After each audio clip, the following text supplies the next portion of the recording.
Avez-vous des questions avant de commencer? Pas de questions?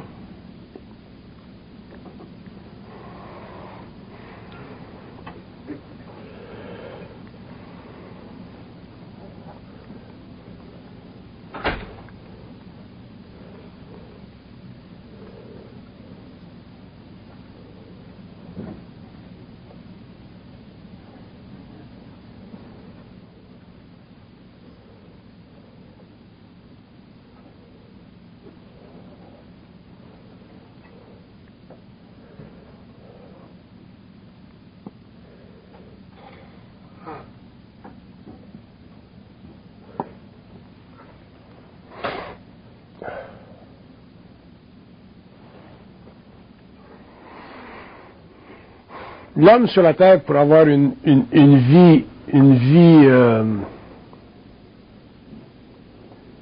intelligente, doit pouvoir en arriver au cours de son évolution à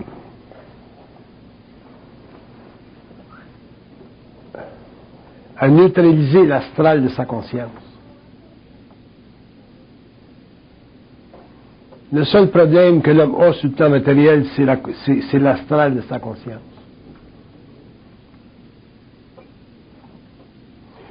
Et c'est l'aspect le plus difficile à saisir, c'est l'aspect le plus difficile à transformer, parce que l'astral de sa conscience fait partie de l'activité des plans psychiques à travers son ego, à l'insu de son ego. Et comme l'homme n'a pas une télépathie très très développée avec l'invisible, c'est très difficile pour lui d'en arriver de manière rapide, de manière succincte, à comprendre la folie de son ego, l'inconscience de son ego, les illusions de son ego. Et ça fait partie de ce qu'on appelle la conscience involutive. Maintenant que l'homme commence à accéder à une conscience évolutive, c'est-à-dire une conscience fondée sur un aperçu suffisamment objectif et direct avec l'invisible, avec le monde des plans, il va pouvoir en arriver éventuellement à bénéficier directement de sa relation avec les forces de vie, au lieu d'être sujet ou assujetti aux forces de vie comme il le fut pendant l'évolution. Et ça va créer des grands changements dans sa conscience personnelle, de sorte que l'homme, en tant qu'individu, n'appartiendra plus à la conscience de la race.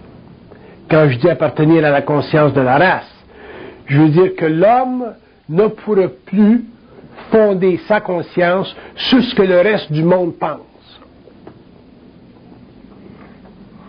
Et plus l'homme sera conscient, moins il pourra fonder sa conscience sur ce que le reste du monde pense.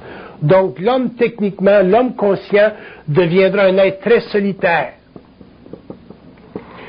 Pas solitaire dans un sens négatif, mais solitaire dans le sens que il pensera d'une manière créative, de manière totalement indépendante du reste de la civilisation. Et ça lui permettra de s'allier avec d'autres forces de vie et de finalement comprendre que la conscience de l'ego n'est pas une conscience personnelle.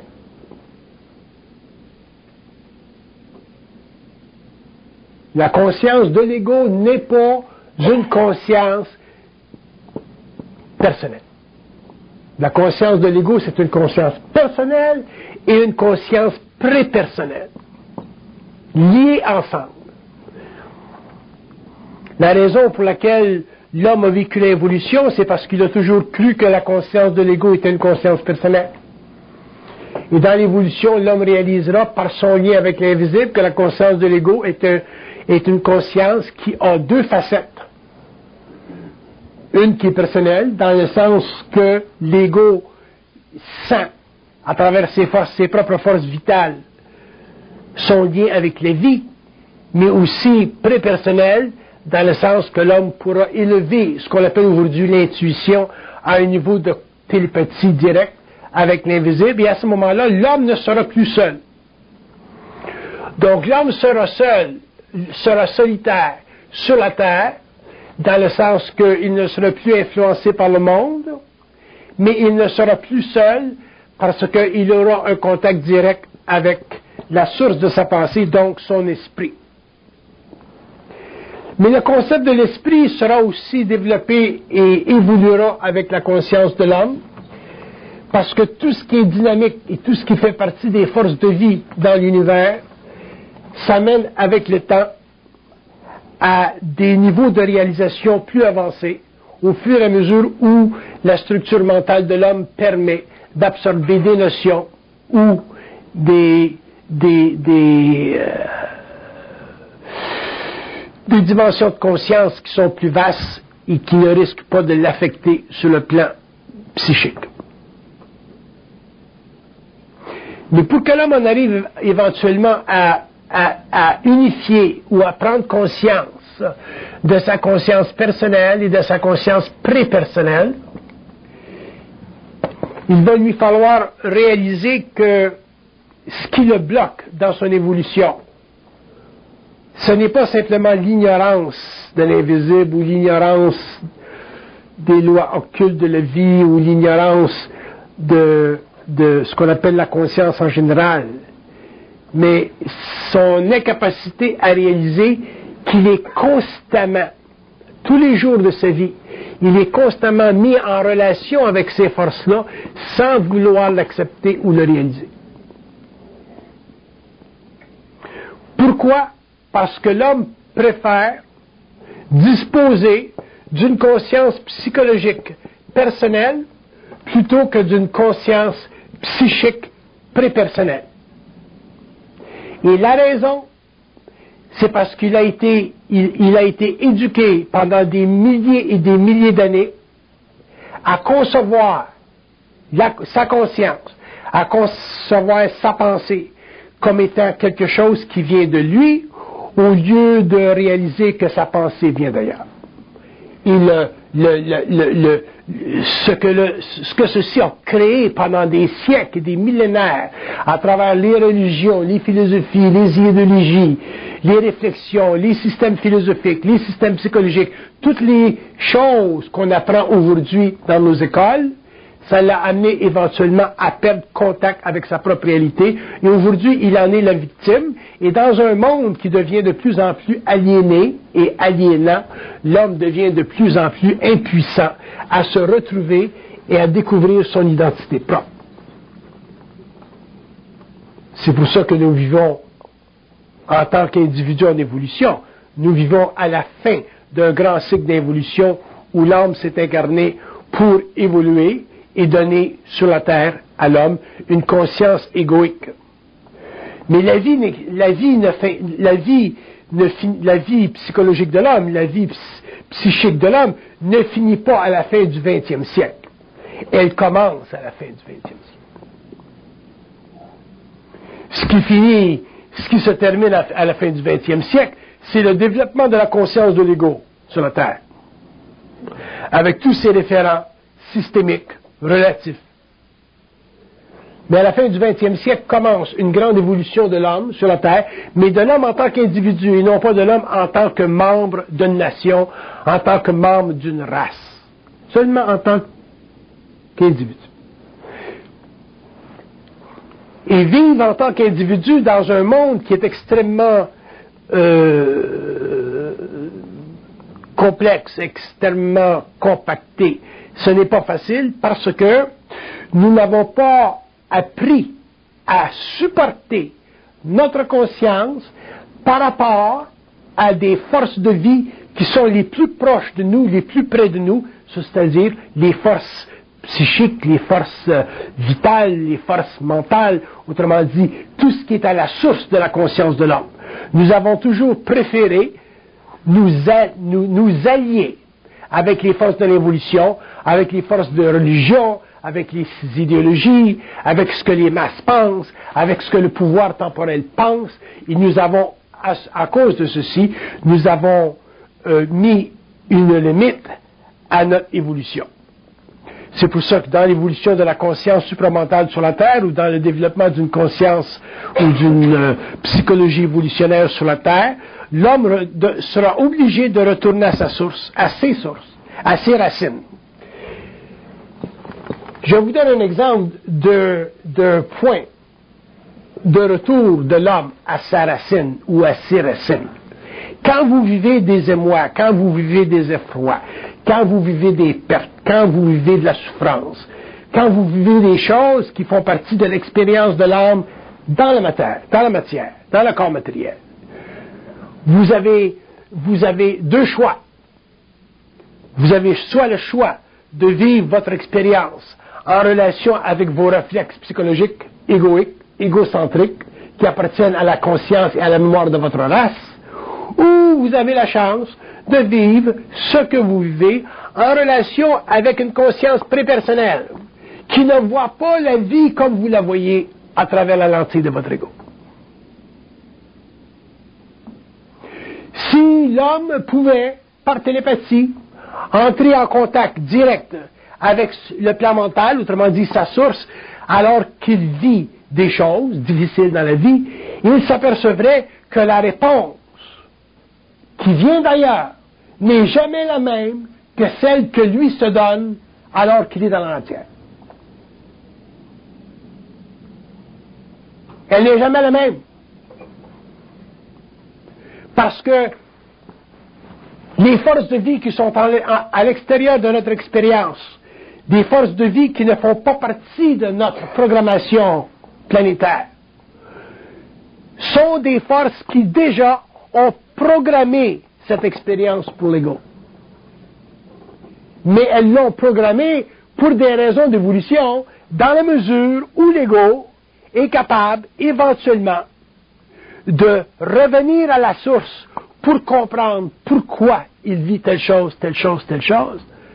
Et au lieu de rationaliser ce qu'il vit en fonction de la petitesse de sa conscience, il devrait, ou il devra, avec le temps, en relation avec une télépathie suffisamment développée, en arriver à pouvoir supporter le choc de l'expérience sans toujours aboutir à une conflagration de l'ego, à une déflation de l'ego, à une mise en demeure de l'ego.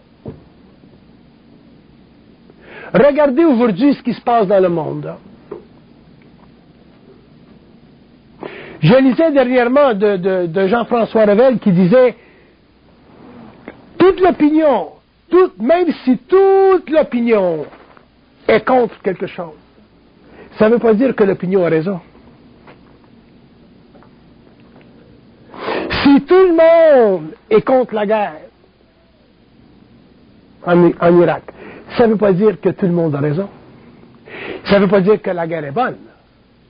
Mais ça veut dire qu'il y a des raisons, au-delà de ce que l'homme peut voir, qui doivent, avec le temps, amener une restructuration politique sur la planète.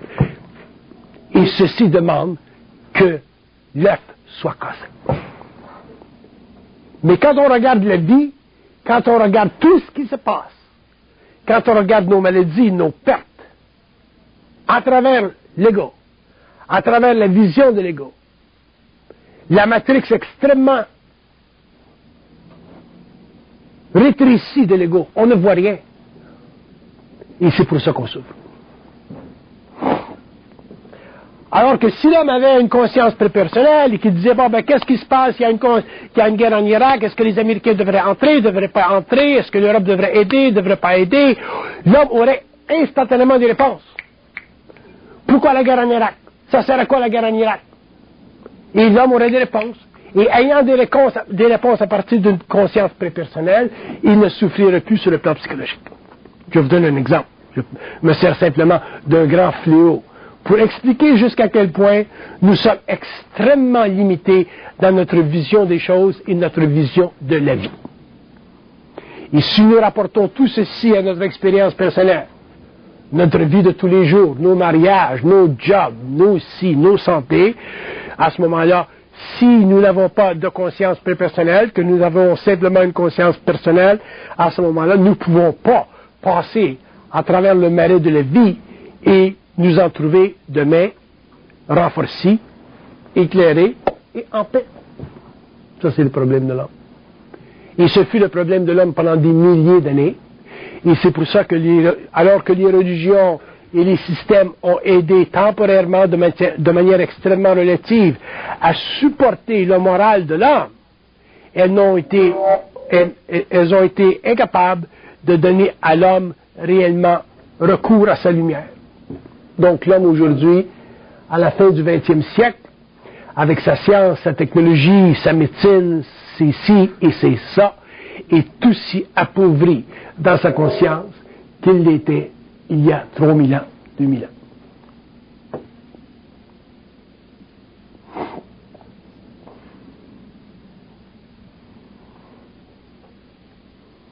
Vous n'avez qu'à regarder les philosophes.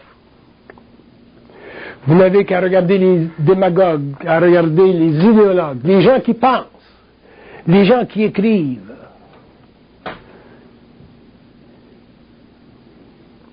Et vous allez voir qu'il y a très très peu de personnes ou de gens dans le monde qui ont des choses à dire. Pourquoi? Parce que l'homme n'est pas capable de dépasser les limites de sa propre pensée. Il vit toujours à l'intérieur d'une conscience personnelle. Il a accès un peu, de temps à autre, à de l'intuition. Et c'est quelques bonhommes qui ont accès à de l'intuition et qui sont en général extrêmement éclairés, sont en général marginalisés par la société. Et on les considère comme les enfants terribles de la littérature.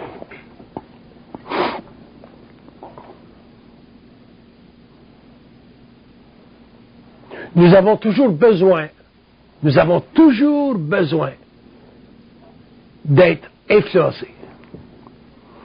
Nous ne sommes pas capables de vibrer notre propre énergie, de rencontrer quelqu'un qui vibre son énergie et de dire « Ah, ce qu'il dit, c'est ce que je sais ». Nous ne sommes jamais dans une position d'autorité. Nous sommes toujours dans une position de réception. De réception, donc d'influence, donc d'impuissance, d'incapacité. Nous n'avons aucune identité. Nous allons à l'école, pourquoi? Nous allons à l'école pour apprendre. Mais une fois que nous sommes sortis de l'école, nous sommes impuissants à éclairer le monde. Nous prenons ce que nous avons appris et nous régurgitons sans cesse et à l'infini ce que nous avons appris, même jusqu'au doctorat. Nous ne sommes pas capables d'écrire un livre sans être obligés de faire une citation au bas de la page, de dire tel bonhomme a dit telle chose, tel bonhomme a dit telle chose, tel bonhomme a dit telle chose. Comment voulez-vous que l'esprit qui est en soi une infinité dynamisée par sa propre lumière, se laisse limiter par une conscience, par une mémoire, par un champ de vision qui a déjà été pollué par l'évolution.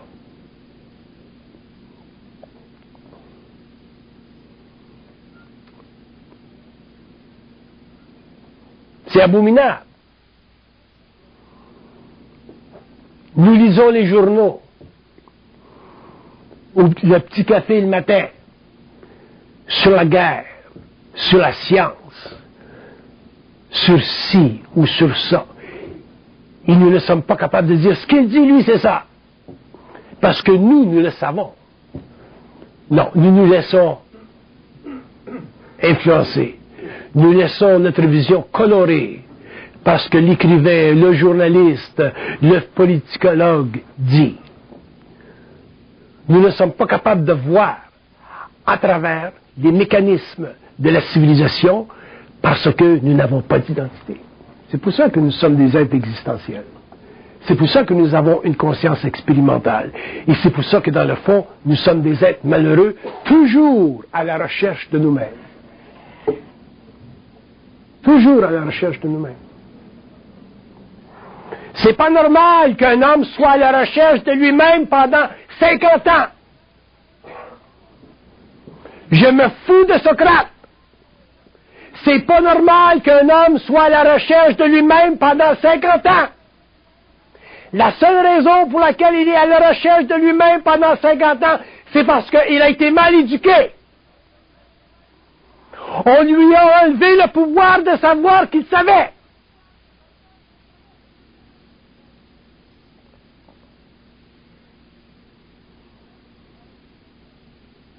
On lui a enlevé le pouvoir de savoir qu'il savait. On lui a faussé l'esprit avec une psychologie totalement mécaniste. On lui a fait croire que le subconscient existe. On s'est servi du subconscient pour lui laisser comprendre, croire qu'il y a des forces en lui qui le manipulent symboliquement.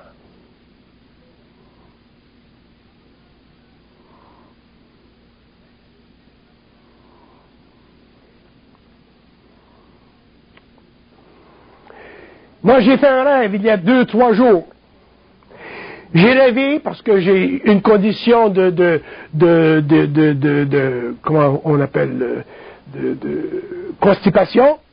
J'ai rêvé que j'étais sur la toilette et qu'il y avait sur ma toilette, par-dessus la toilette, un petit banc pour les bébés, où les bébés s'amusent. Mais le bébé n'était pas dedans. Il y avait seulement le petit banc, le petit enclos sur la toilette. Alors, quand je me suis levé, je dis, ah, ça, c'était mon rêve. Bon. Le problème de la toilette, il est évident. Et l'enclos du bébé, ça veut dire que je n'ai pas encore trouvé la solution. Si le bébé avait été dans l'enclos, le bébé représente quelque chose de neuf, un projet. Mais le bébé n'était pas là, il y avait seulement l'enclos. Mais au moins, il y avait l'enclos. Ça veut dire que je n'avais pas encore trouvé la solution à mon problème de constipation. Ça ne vient pas du subconscient, ça. J'en ai ras le bol d'entendre parler les gens de subconscient. Il va falloir que l'homme sache un jour qu'il y a des relations entre l'ego et le plan mental, et que les forces psychiques de vie composent sur le plan mental avec des formes pour donner à l'homme de l'information s'il est suffisamment allumé pour aller la chercher. Mais ces formes ne viennent pas simplement du subconscient. Ces formes sont créées par des intelligences extrêmement habilitées à décortiquer la vie et à la rendre à l'homme en forme symbolique pour lui permettre, selon son niveau d'évolution, d'intuiter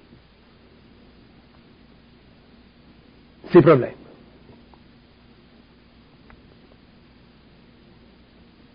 C'est une forme de voyance. C'est une forme de communication. Dans le sommeil, parce que l'ego dans le sommeil, il dort pour se reposer. Il n'est pas dans le sommeil pour se faire parler. Donc, si l'ego était dans le sommeil et qu'il se faisait parler, qu'il était dans un mode de pensée, il ne dormirait pas. Donc, au lieu de parler à l'ego à travers la pensée, on parle à l'ego à travers le sommeil, mais ça vient de la même source. Ça vient toujours de la source. Ça ne vient pas du subconscient. Et on a créé pendant des siècles, et des siècles, et des siècles, des notions. On s'est créé des outils. On s'est donné des outils relativement utiles, mais pas suffisamment définis, pas suffisamment compris, parce que nous n'avions pas de conscience prépersonnelle.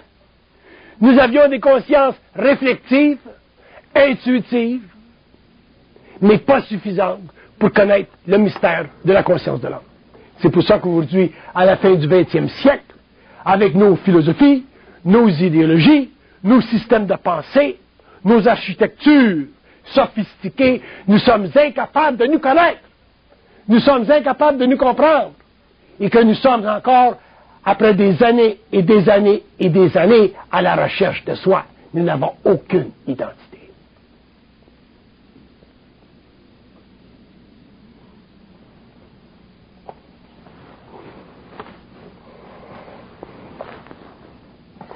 Et quand je dis aucune identité, le jour où l'homme commencera à développer ce que j'appelle de l'identité, l'homme réalisera jusqu'à quel point il n'en avait pas.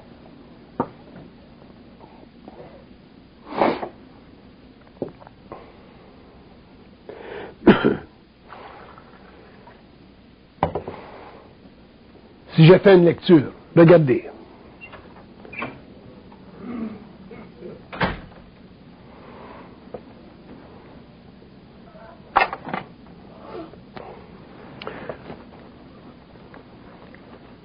La nature de l'homme doit être déterminée par nous et non pas par lui. La nature de l'homme doit être déterminée par nous et non pas par lui. Ça veut dire que l'homme, sans conscience prépersonnelle, sans contact avec le plan mental, ne peut pas connaître sa nature. C'est impossible.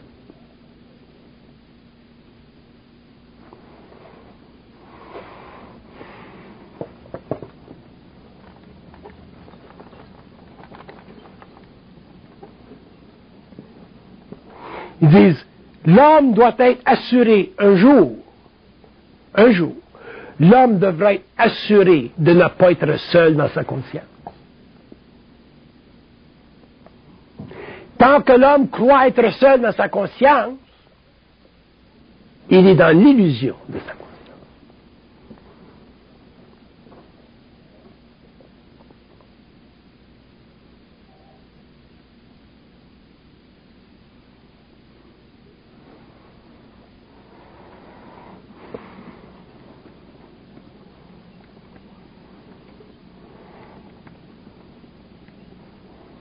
Les plus grandes forces de vie sur la Terre sont en opposition avec l'évolution de l'homme. Tout ce que nous vivons sur la Terre, la musique, les arts, les ci, les ça, sont en opposition avec la conscience de l'homme. C'est pour ça que l'homme, un jour, lorsqu'il prendra conscience, deviendra totalement solitaire. C'est-à-dire qu'il ne sera plus influencé par la conscience de la race. Et ce sera la mesure. There's a lot of action going on there. Ce sera la mesure de son évolution et ce sera le début de son développement personnel.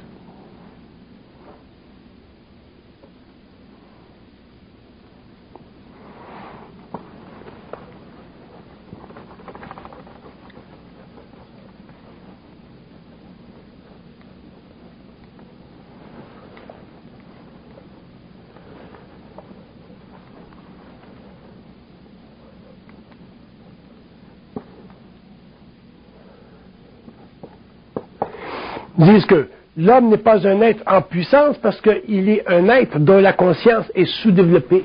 Notre conscience en tant qu'homme est sous-développée. Nous sommes sous-développés. Doctorat, pas doctorat, nous sommes sous-développés. Maîtrise, pas maîtrise, nous sommes sous-développés. Curé, pas curé, nous sommes sous-développés. Pourquoi?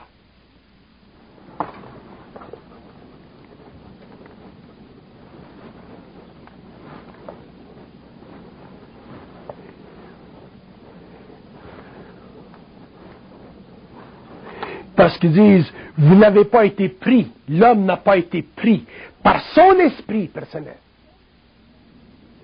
pour passer à travers son astralité. Donc, nous sommes des êtres astralisés. Nous sommes astralisés. Ça prend l'esprit de l'homme pour prendre, connecter avec l'ego et le soulever, le faire passer à travers son astral. Ce qu'on appelait dans le passé l'enfer de la conscience. Parce que l'astral, c'est l'enfer de la conscience. C'est ça l'enfer de la conscience.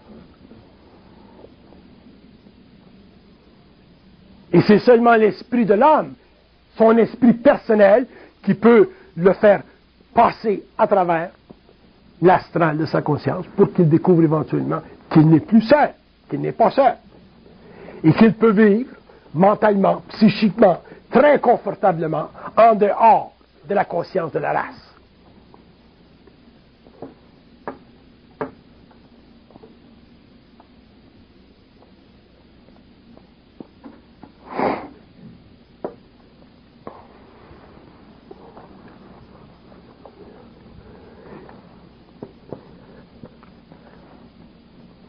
On dit que l'homme est un animal social parce qu'on a socialisé sa conscience.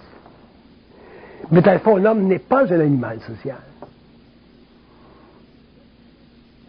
L'homme est un être unique qui a la capacité de socialiser. C'est pas pareil. C'est pas pareil. L'homme est un être unique qui a la capacité de socialiser. C'est pas pareil. Comme dire que l'homme est un animal social. Parce qu'à partir du moment où on se fait dire que l'homme est un animal social, par les psychologues, les anthropologues, les penseurs, déjà on vient de perdre notre identité.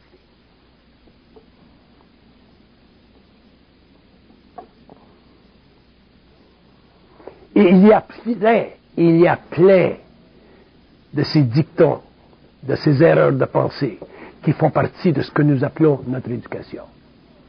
Et nous bavardons avec ces mots, nous tricotons ces mots, nous remplissons des livres avec ces mots.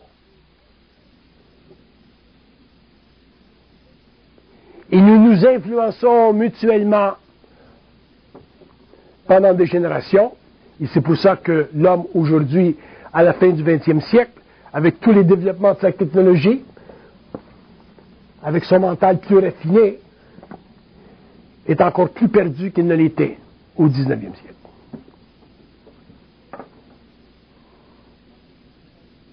Ensuite, on se demande pourquoi les jeunes ont perdu la tête, pourquoi les jeunes se lancent dans la musique, dans la drogue,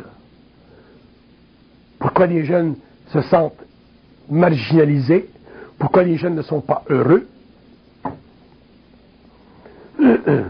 Parce que notre civilisation est incompétente. Les parents sont incompétents parce qu'ils appartiennent à la civilisation incompétente.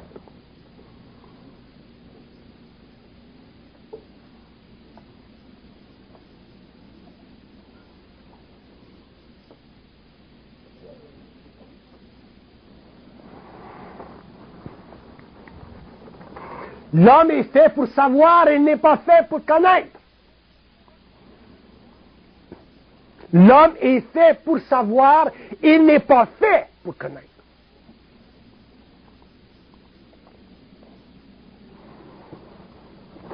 Savoir est une source de vie. Connaître est une façon de penser.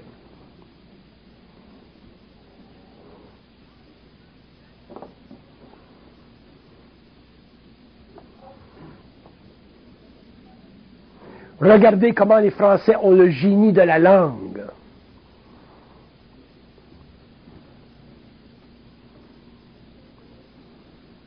Regardez comment ils peuvent manipuler le mot. Regardez comment ils ont la facilité de jouer avec le mot. Ce qui leur a donné, au cours de l'expérience historique, la grande expérience diplomatique.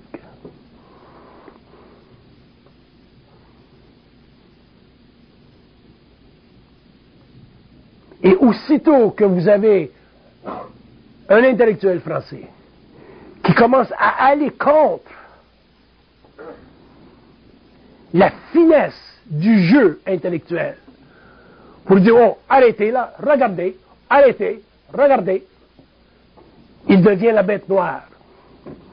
Il devient l'enfant terrible de la littérature. C'est la même chose dans toutes les sociétés. Ce n'est pas simplement en France. Mais en France, c'est plus évident. Pourquoi? Parce que la France est très raffinée au niveau du verbe. De là, le génie de la langue. Qu'on aime explorer, goûter.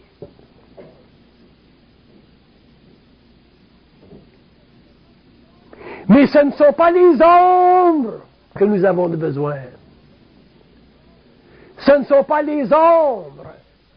Ce sont les ondes.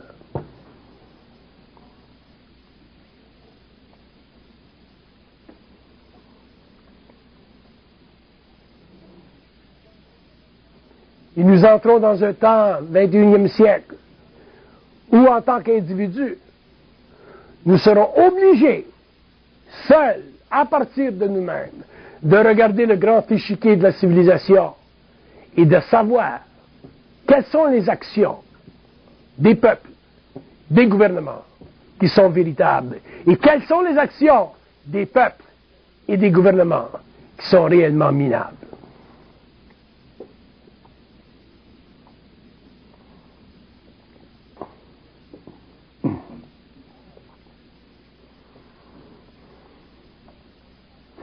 Et si l'homme n'est pas capable de, par lui-même,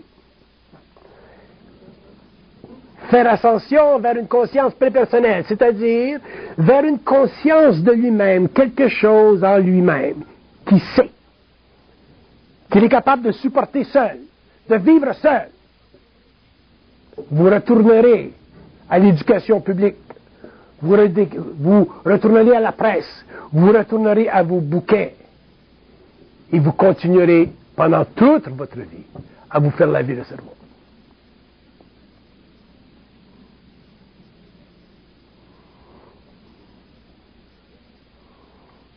Je comprends les mouvements pacifistes dans le monde. Ce ne sont pas les mouvements pacifistes dans le monde qui m'intéressent. C'est le Weltgeist, c'est l'esprit au-delà qui m'intéresse. Pourquoi?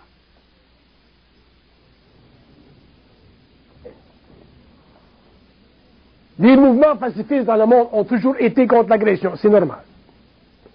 Ils ont toujours été contre la guerre, c'est normal.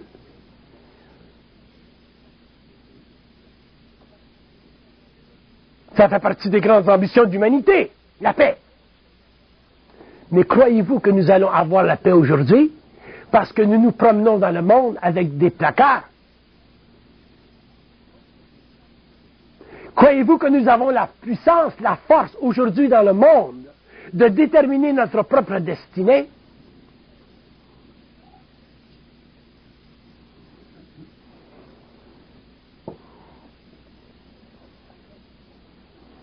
Il y a des forces de vie plus grandes que ce que l'homme conçoit. Il y a des plans long terme. Il y a des régions du monde qui doivent être transformées pour qu'il y ait évolution. Les femmes doivent être libérées. Les femmes seront libérées. Et rien ne peut empêcher ça. Que ce soit une génération, 2 générations, 3 générations, les femmes seront libérées. Parce que les femmes font partie de l'humanité. Les femmes ne sont pas le carcan des hommes. Les femmes seront libérées.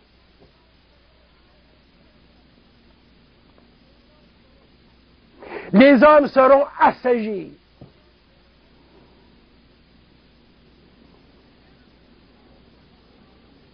Il y a des forces de vie plus grandes que ce que l'homme conçoit.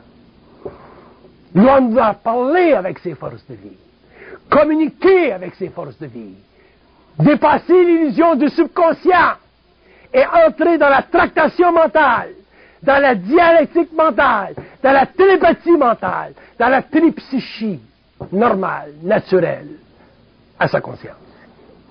L'homme n'est pas un être de chair, il est un être de lumière dans la chair.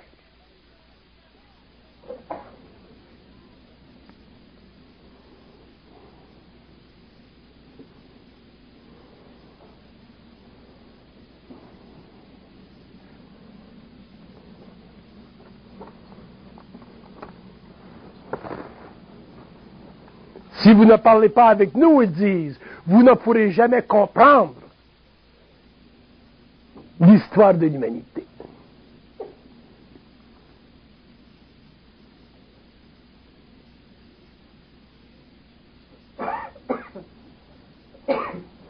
Vous croyez que les pays d'Arabie peuvent demeurer longtemps coupés du monde,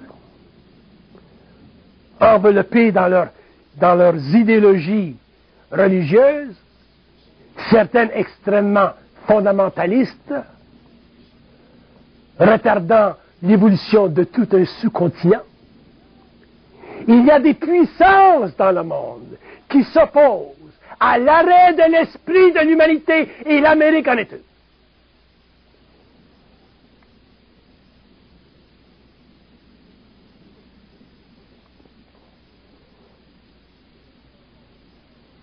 Et n'écoutez pas trop les journalistes qui parlent de l'Empire américain. Parce que les journalistes, ce sont des cons. Ce sont des petits cons mal éduqués. Sauf quelques-uns.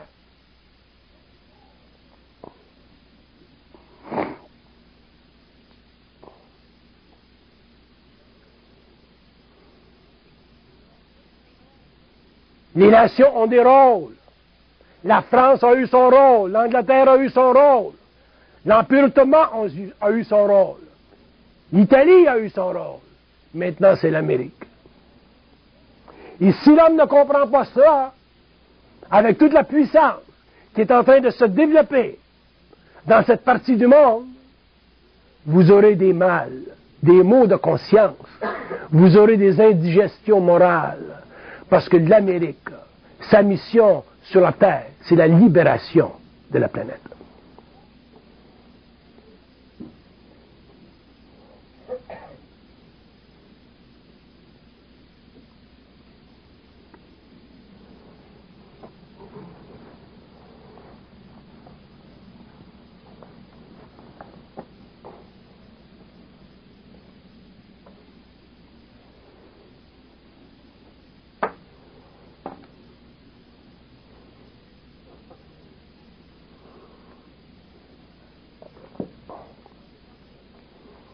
Mais dans des grands conflits, dans des grands mouvements historiques, comme ceux que nous vivons et que nous vivrons, si nous n'avons pas de préconscience, comment voulez-vous que nous puissions développer des assises intelligentes, je ne dis pas intellectuelles, des assises intelligentes, pour réellement comprendre le phénomène humain, le phénomène de la civilisation, sur une base de 100 ans, 200 ans, 300 ans, 400 ans, 500 ans.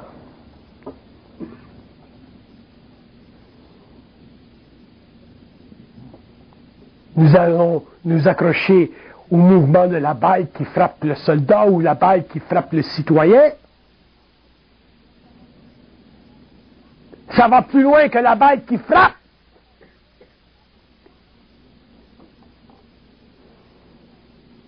C'est une dynamique mondiale. C'est une dynamique occulte. C'est une dynamique cosmique. C'est un plan de vie qui dépasse l'ébauche, de même les militaristes, de même les politiciens, de même les religieux, de même ceux qui s'étendent dans la rue, accrochés à des pancartes.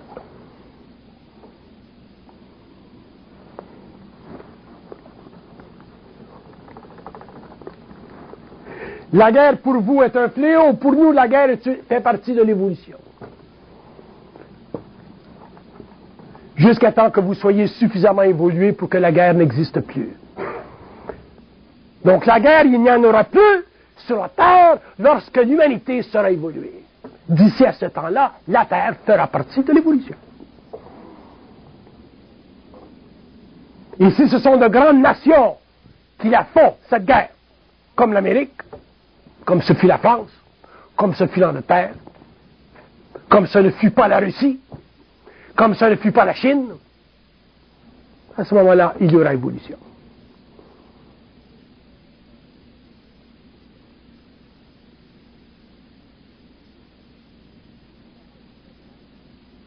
Il n'y a pas de totalitarisme aux États-Unis, comme nous en avons eu en Russie, en Allemagne,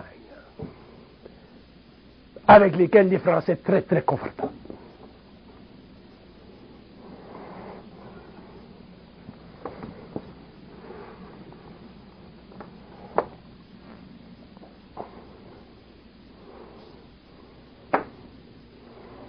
Donc quand je vois des grands pays comme la France qui se lient, qui se connectent avec la Chine, la Russie,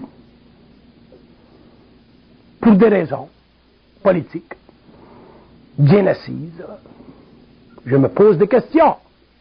Mais moi, quand je me pose des questions, j'ai déjà mes réponses.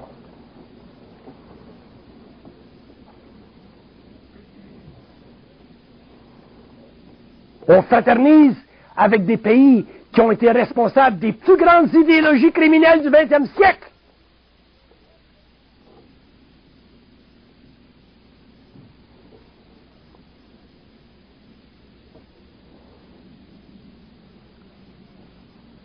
Il ne s'agit pas pour l'homme de comprendre l'histoire pour comprendre la vie.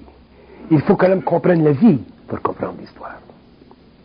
S'il comprend la vie, s'il parle avec la vie, s'il est en communication avec la vie, l'histoire devient très claire. Que ce soit celle d'Hannibal, que ce soit celle des Grecs, que ce soit celle de la Mésopotamie, que ce soit celle d'aujourd'hui, très claire. Il n'y a rien de compliqué quand on parle avec la vie. Parce que c'était la vie qui était à la source de tout. C'est la vie qui crée l'agenda. Et chaque homme a accès.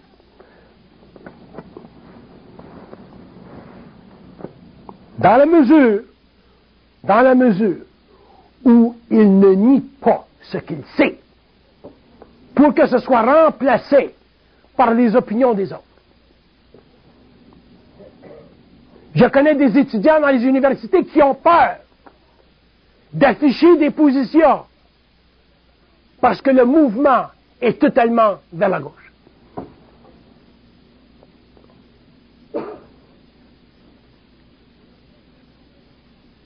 Ils ont peur de lever la main dans la classe parce qu'ils ne veulent pas être en opposition avec le reste de la classe.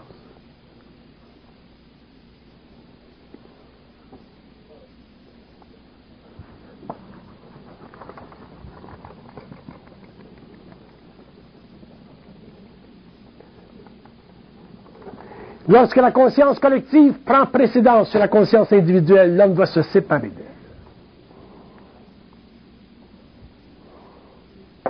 L'homme doit se séparer d'elle.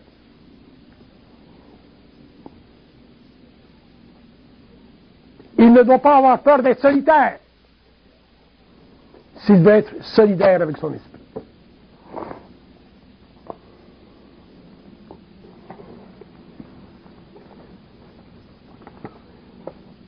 Ce type que j'aime beaucoup qui disait dernièrement, ce n'est pas parce que tout le monde dit non que tout le monde a raison. Rappelez-vous de ceci. Il y a beaucoup de moments dans l'histoire de l'humanité au XXe siècle où tout le monde a dit non. On a dit non en 1935. On était en guerre en 1939-1940. On a dit non en 1980. Si le président américain avait accepté le non et avait empêché le développement des euromissiles en Europe, peut-être qu'aujourd'hui, la Russie serait encore là.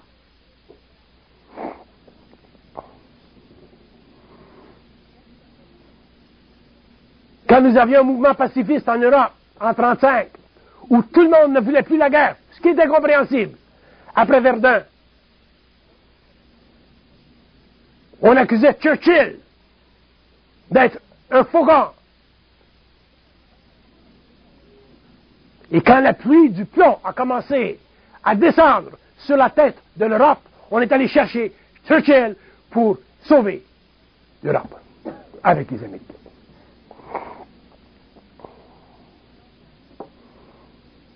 Dans chaque être humain, dans chaque homme, il y a un coin qui ne participe pas à la démagogie. Ici, en tant qu'hommes, nous ne réalisons pas, nous ne sommes pas capables de mettre le doigt sur ce point qui ne participe pas à la démagogie. Nous n'avons aucune conscience. Pourquoi vous croyez que les jeunes aujourd'hui sont si marginaux? Parce que les jeunes aujourd'hui, il y a un coin de leur conscience qui ne participe pas à la démagogie de leurs parents. de la vieille génération, ils en ont ras-le-bol de notre merde. Ils sont marginaux. Ils se mettent des signes dans le nez pour être marginal. Ils se changent les cheveux.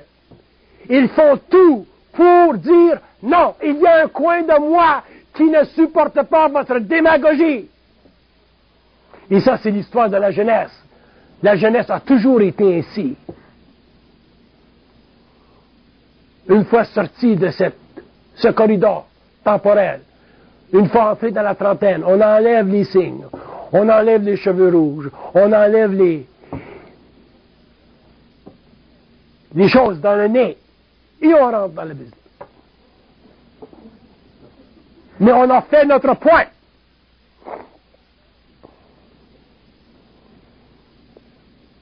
Pour dire quoi? Pour dire que il y a toujours un coin dans la conscience de l'homme. Mais ce ne sont pas seulement les jeunes qui doivent avoir un point éveillé un peu, même s'il est très astralisé, très inconscient. Mais l'homme de 30 ans, 35 ans, 40, 45, 50, 60, 70, 80, chaque être humain doit avoir un coin de sa conscience, un petit coin qui est un jardin où il cultive ses propres légumes. Si vous n'avez pas ce jardin, ce coin de votre conscience, vous n'avez aucune identité. Vous faites partie de l'évolution, vous faites partie de la conscience de la race, et vous êtes techniquement des êtres totalement minés par la vie. Parce que vous n'avez pas la capacité de dépasser votre conscience astrale.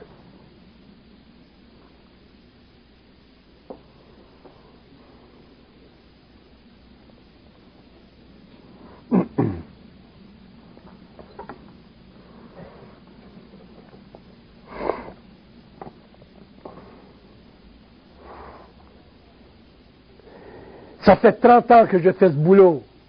Ça fait 30 ans que je parle. Je vais parler jusqu'à temps que je meure. Et qu'est-ce que je fais quand je parle? Qu'est-ce que je fais? Je ne fais pas de la philosophie. Je peux parler de philosophie. Je ne fais pas de la politique. Je peux parler de politique. Mais qu'est-ce que je fais? Je fais toujours le contact avec le plan mental.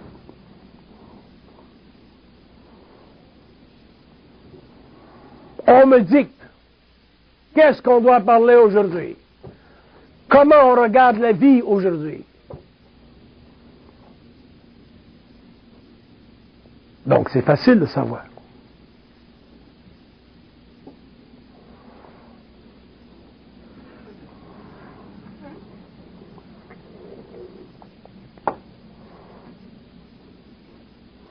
Mais si on ne cultive pas en tant qu'individu ce petit coin de nous, qui ne veut pas être diminué, influencé par la conscience collective, nous sommes réellement des êtres qui n'avons aucune identité.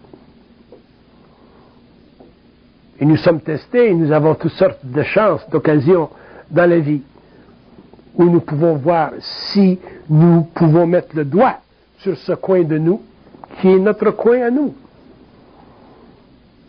Il n'y a personne qui a d'autorité sur ce petit coin de notre jardin. Personne. À moins qu'on leur donne l'autorité. Et c'est ce qu'on a fait pendant l'évolution.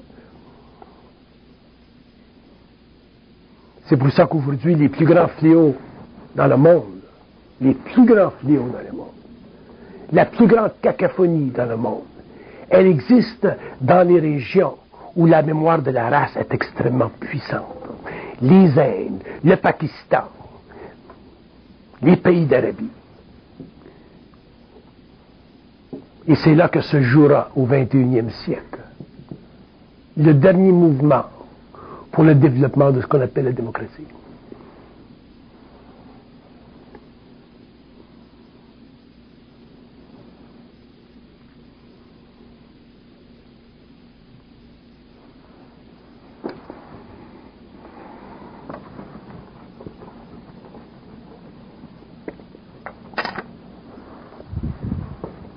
Les religions sont le grand mal nécessaire de la terre. Le grand mal nécessaire de la terre. Pourquoi le grand mal? Parce que dans une religion, il n'y a pas de conscience. Il n'y a pas de conscience dans une religion.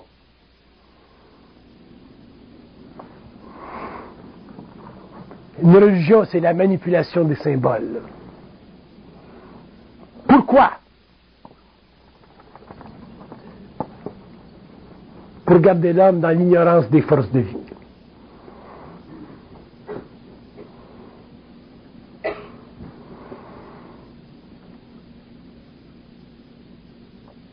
Grand mal nécessaire.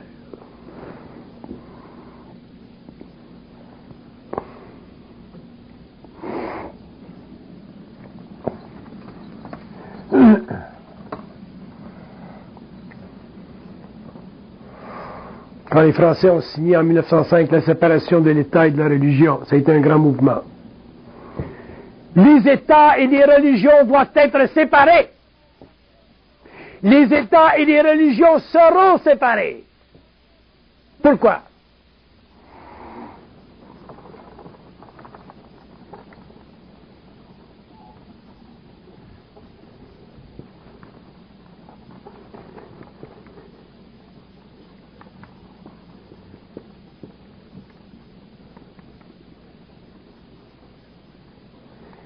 Les religions ne peuvent pas atteindre de maturité si elles sont dirigées par des prophètes en herbe. Et tous les gens de religion sont des prophètes en herbe. Ils ont tous la vérité.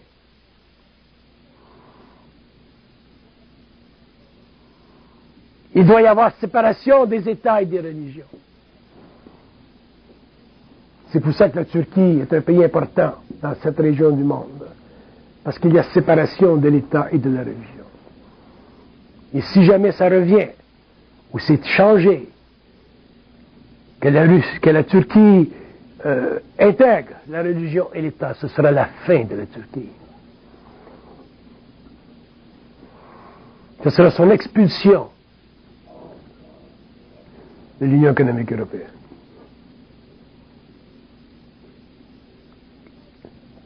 Mais pour comprendre pourquoi les religions et les États doivent être séparés, pour le comprendre au-delà de nos notions psychologiques, de nos paramètres particuliers, il faut parler avec les plans.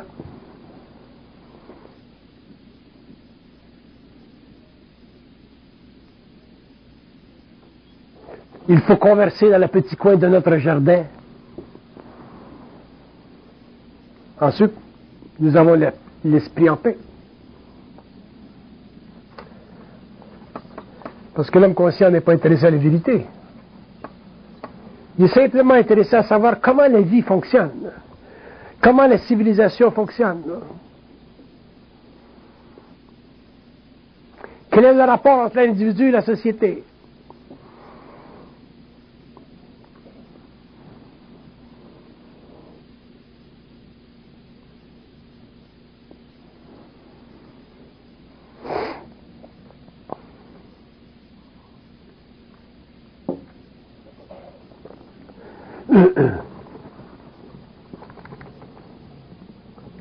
Nous commençons à nous retourner contre les religions. Ça veut dire quoi? Que les plans disent qu'ils commencent à se retourner contre les religions, ça veut dire que les religions ne seront plus utiles dans l'avenir pour le développement de l'humanité. Ça peut prendre des années, 1000 ans, 2000 ans, ça c'est pas grave. Mais le point doit être fait